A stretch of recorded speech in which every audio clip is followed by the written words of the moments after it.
basically about 70 to 75% of all breast cancers are positive for the estrogen receptor. And it also means that those tumors are potentially treatable with estrogen receptor inhibitors, such as tamoxifen or aromatase inhibitors, or any of the other treatments which could effectively block estrogen receptor action. Now, for most patients that works, and they actually get cured by the hormonal therapy, or at least with help of the hormonal therapy. But there's a subset of patients who do get years of hormonal therapy, but they still develop a relapse later in life.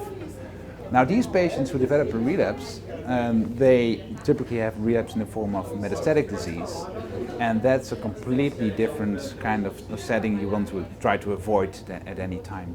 So the whole idea is try to find the most suitable treatment for the individual patient already as soon as possible, as early as possible in the disease progression. So my lab is focused on trying to individualize hormonal therapy for the individual patient, try to find the most suitable option of the different hormonal therapies. So in order to maximize the chance that you cure the patient already at the first instance. The identification of these binding sites, we do that on the basis of a technology called ChIP-seq, or chromatin immunoprecipitation followed by next generation sequencing. And it's basically a technology with which we can identify on a genome-wide scale exactly where the estrogen receptor is bound to DNA. But as such, it's actually a scientific discovery tool, and I personally don't really see that actually being introduced into the clinic as a prognostication tool.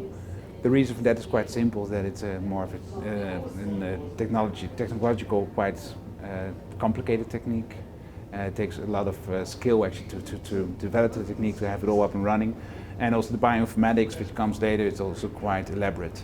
So how I would personally envision it is that we use it as a discovery tool in the scientific arena, and on the basis of those binding sites we then couple that back to genes, because the estrogen receptor dictates the expression of genes, and the expression of those genes can then be used as a eventual prognostication tool. So eventually we would still have a tool which is then gene expression based, and there's at this stage already multiple gene expression signatures in the clinic where the treatment making decisions for breast cancer are already being designed.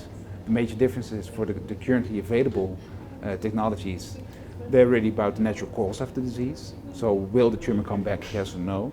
While we want to make a distinction of will the therapy work, yes or no, which is intrinsically a different question, and I think actually a more important question too, because if the answer is no, you give a different therapy.